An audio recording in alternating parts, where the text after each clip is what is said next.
In the early 70s, OPEC didn't like what we were doing in Israel. Same old story. And so they cut off our oil supplies.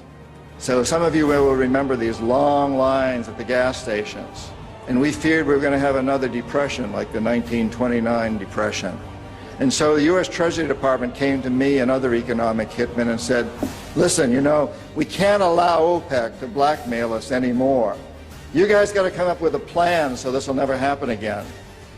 We knew that that plan had to involve Saudi Arabia because it had more oil than anybody else. The deal we finally struck with the House of Saud was a deal whereby they would return almost all the money they made from selling oil to the United States invested in U.S. government securities.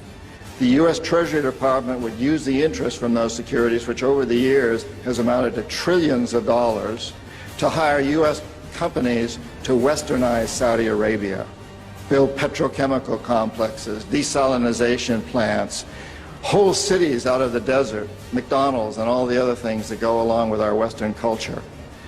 The House of Saud would also agree to keep the price of oil within limits acceptable to the oil companies, possibly not acceptable to you and me, but acceptable to the oil companies. And this is very, very important. They agree that they would never, ever sell oil for anything other than U.S. dollars. It was an amazing deal, the deal of the century. It was history-making, incredibly powerful deal that we struck with Saudi Arabia. The corporatocracy looked at this as an incredible success. I had done my job. We economic hitmen did a great job with that one. So we decided that Saddam Hussein ought to accept something very similar. Now, probably a lot of you know that Saddam has been our boy for a very, very long time. You may remember Abdul Karim Qasim, who was president of Iraq in the early 60s. Qasim came up with a unique concept. He said, Iraqi oil ought to go to benefit the Iraqi people. How novel is that?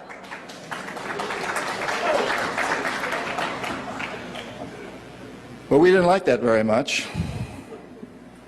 He began to tax the oil companies, particularly the British and some American companies, and threatened to nationalize our oil companies. And so we decided that Qasim had to go. The CIA sent in an assassination team. It was headed by a man who was still going through high school, an Iraqi citizen who was still going through high school.